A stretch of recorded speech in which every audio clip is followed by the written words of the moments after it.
Hola a todos, mi nombre es Natalia Lozada y soy una de las autoras compiladoras de este nuevo libro que se llama Historias del Arte en Colombia, Identidades, Materialidades, Migraciones y Geografías, que estamos lanzando con Ediciones Uniantes. Desde Credicor Capital decidimos ser activos en preservar el legado de aquello que nos da identidad en los países donde tenemos presencia, convirtiéndonos realmente en aliados de un mundo que nos sorprende a todos, el arte.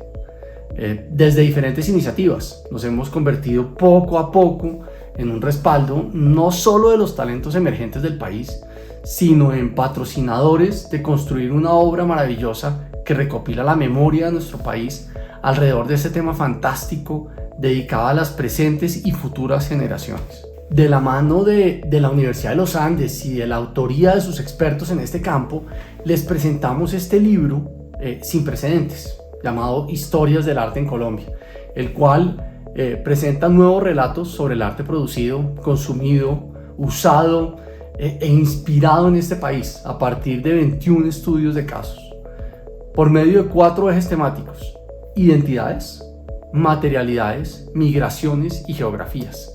Propone de esa manera lecturas distintas de los procesos artísticos en territorio colombiano, al explorar las obras más allá de los movimientos, las cronologías y los nombres más conocidos. Sus protagonistas son platos independientes, dibujos, fotografías, pinturas de caballete y mural, esculturas, instalaciones, entre otras obras, digamos, en su mayoría ignoradas por la historiografía nacional. Esperamos de verdad que lo disfruten mucho y los invitamos a descubrir y recorrer la historia del arte en nuestro país. La idea de hacer este libro nace de un vacío que encontramos en la historiografía del arte en Colombia. Desde los años 70 no hay un libro que reúna a un grupo de expertos capaces de trabajar todos los periodos de la historia del arte desde tiempos prehispánicos hasta el presente. Y en nuestros cursos, como herramienta pedagógica, nos dimos cuenta que nos hacía falta un libro de este tipo. Creemos que es un libro que no solamente está dirigido a nuestros estudiantes, es un libro que está dirigido al público general, de tal manera que empecemos a hacer llegar nuestra disciplina a un público muchísimo más amplio y a enamorarse de lo que hacemos, porque realmente es muy bonito entender la historia a partir de los objetos, ¿no? De estos fenómenos artísticos que nos han acompañado a través de la historia. Yo estuve encargado, digamos, de toda la parte preeditorial del libro, del manuscrito del libro, la unificación de todos los textos, la unificación de todas las convenciones editoriales de citación, digamos, tipografía de manuscrito, ya no la parte gráfica, sino la parte que se entrega a la editorial. Este libro tiene una cosa particular, y es que se enfrenta a el ejercicio historiográfico del arte, quizá no de manera original, pero sí novedosa en Colombia, en tanto que primero pone a la obra como el objeto principal del estudio y no ya como una corriente artística o un autor o un artista específico, y segundo, no escribe una historia o no pretende escribir una historia lineal del arte en Colombia. Hay una búsqueda, digamos, por la conexión de geografías, de migraciones, de todo como un territorio expandido que no es solo la Colombia que nace en 1836 y que intenta echar un poquito para atrás en la colonia, sino un territorio que ha sido el punto de cruce de muchas culturas, de muchas expresiones artísticas, de muchas expresiones culturales y de los objetos, digamos, que han definido esos intercambios. Normalmente en los libros en los que yo he estado atrás, digamos, como de la parte editorial, por lo general siempre viene a posteriori un ilustrador y lee el texto, y del texto nace una imagen. En este caso, que es además parte, digamos, del estudio de la historia del arte, el texto necesita de la imagen y el texto nace de la imagen. Editar y asegurarse de que ese libro, digamos, sea fiel a la imagen que cuenta fue muy gratificante. Ver, digamos, eventualmente cuando la diagramación comienza a tomar forma y comienza a mostrar cómo se ve la página del texto con la obra de arte al lado, y uno comienza a poder finalmente tejer esa relación que en el manuscrito de Word no siempre es como tan efectiva, fue maravilloso. Creo que el libro es un documento muy importante para la historia, porque cuenta toda la historia y las historias del arte en Colombia, y el diseño tenía que responder a esa importancia. Entonces, creo que todo el diseño es el vehículo perfecto para que esas historias pudieran llegar como al lector y al público que quiere leer este libro. Para mí la tipografía es súper importante. Siempre que empiezo un nuevo proyecto editorial, lo primero que pienso es en la tipografía y esa tipografía qué mensaje puede llegar a dar. Y cuando me invitaron a participar en este libro, yo inmediatamente empecé a pensar en tipografías que estuvieran involucradas con el arte y la historia del arte acá en Colombia. El arte y el diseño gráfico siempre han estado muy de la mano y al comienzo eran los artistas los que hacían el diseño gráfico del país. Entonces, teniendo esto en mente, empecé a investigar y me encontré unas tipografías que estaban hechas por artistas en Colombia. Una de ellas es de Sergio Trujillo, entonces usamos dos que fueron rescatadas por dos diseñadores gráficos actuales, uno Juan Pablo Fajardo y otro un estudio de diseño que se llama La Bastard. De ellos dos usamos las tipografías que rescataron de Sergio Trujillo. También usamos unas tipografías que fueron rescatadas por el estudio de diseño Tangrama con referencia al trabajo de Antonio Caro.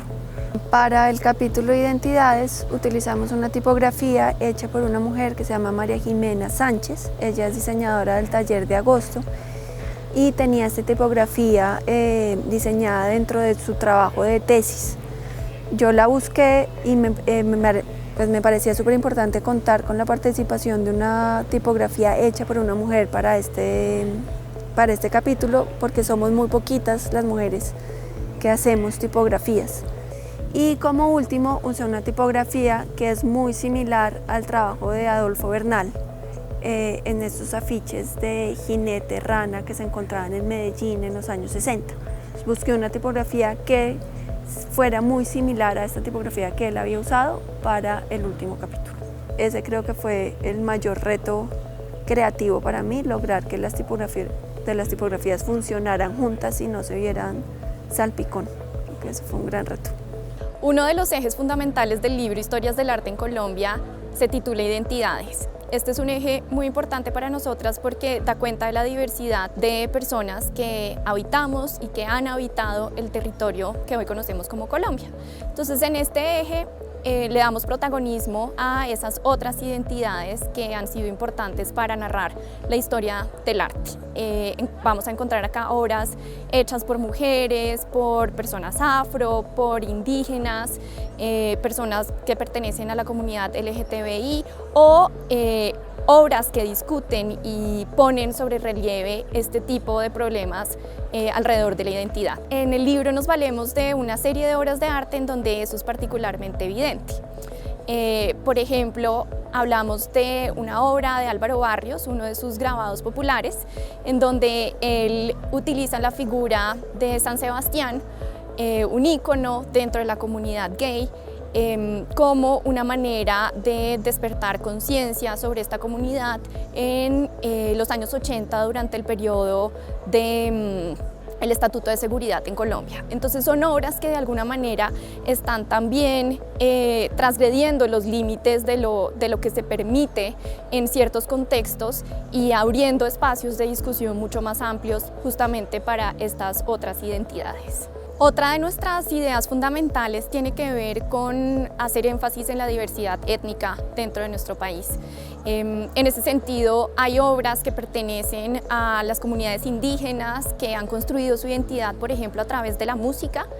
Hay un capítulo que habla de las caracolas que utilizaban las comunidades indígenas para hacer sonidos, ¿no?, que construían un cierto tipo de identidad alrededor de estas manifestaciones no tangibles. La comunidad afro, cómo ha sido representada y problematizar también un poco esos tipos de representación dentro de la construcción étnica en la historia del arte en Colombia. Entonces, para nosotras pues es fundamental que el libro no tenga esa visión machista, heteropatriarcal, blanca, sino que justamente sea una ventana para abrirnos y construir una historia mucho más diversa.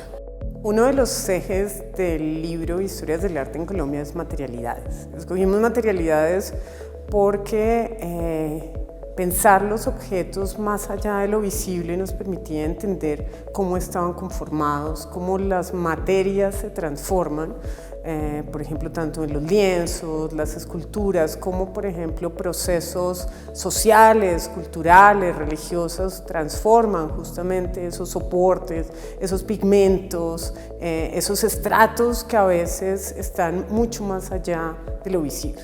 Los estudios de materialidad son, pienso, un reto muy importante y muy interesante para los historiadores del arte en general, para los artistas, porque implica en general hacer trabajos interdisciplinarios. Muchas veces debemos valernos de tecnologías que nosotros mismos no manejamos, pero también de análisis químicos, físicos, y en esa medida es obligatorio trabajar en grupo, en equipo, con otros especialistas, como es el caso aquí en la Universidad del Departamento de Historia del Arte, con el EAP. Entonces eso es importante también para poder plantear ciertas preguntas y buscar sus respuestas. Tenemos ejemplos en el libro como la escultura en madera o las esculturas en madera de San Pacho en la fiesta de San Pacho en Quibdó, todos los octubres. Y en el libro mostramos cómo diferentes imágenes, esculturas que se usan de San Pacho se transforman, se repintan, se visten para mantener esta devoción a San Pacho viva por parte de las comunidades y cómo las comunidades cuidan con mucho esmero y cariño estas imágenes en los diferentes barrios de Quibdó. Por otro lado, aquí vemos pues, un caso de devoción al objeto, ¿no? A lo que significa la materia y que va a la materia. En el arte contemporáneo tenemos casos como en el performance, la desaparición del objeto, de la obra misma. Nosotros mencionamos en el libro obras de artistas como María José Arjona, donde es el cuerpo del artista o del performer o de la performer la que hace vivir nuevamente la obra, donde hay una desaparición de la materia y de alguna manera una transformación de esa materia en otros cuerpos y en el tiempo también. La materialidad nos permitía también ampliar los significados de los objetos, de las obras que estudiamos, pero también las geografías, los intercambios, nos saca de esa temporalidad de artista, creador y obra y nos lleva también a la recepción, pero también a la historia de las mismas materialidades en un país tan rico y diverso como Colombia. Uno de los ejes temáticos es el eje de geografías y en este eje intentamos cuestionar precisamente la idea de qué es el arte colombiano más allá de los límites que existen hoy en día en el país. Estas fronteras son recientes y digamos que el arte que se ha producido en el territorio que es Colombia ha cambiado a través del tiempo y el espacio precisamente con esos mismos límites, pero también con toda la circulación de los objetos y las personas que han pasado por este territorio. Entonces, ese es el tema que intentamos abordar aquí a través de obras concretas, de artistas que se han movido, del paisaje y de cómo ese mismo espacio se transforma e inspira las obras. Escogimos dentro de las obras algunas que precisamente se salen del centro del país, que es el lugar donde quizás se ha dado más protagonismo, para dar visibilidad a otras regiones del país que también nos parece importante incluir. Entonces tenemos obras de la Orinoquía, de la Amazonía, del Pacífico y del Caribe, para que también estén presentes dentro de la historiografía nacional. La geografía se puede estudiar de diferentes maneras en una obra de arte, por ejemplo, en los murales de arte prehispánico de la Lindosa, donde es la misma montaña la que es el lienzo. Y pasamos a otro tipo de discusiones, como por ejemplo los espacios en donde se producen ciertas obras y cómo circulan esas obras, como por ejemplo los cuadros de monjas que se hacen en ciertos conventos que existen en algunas de las ciudades en donde se ubican estas comunidades religiosas y cómo podemos estudiar la circulación de esos retratos. Ya en el arte moderno y contemporáneo, el cuerpo y el territorio se atraviesan.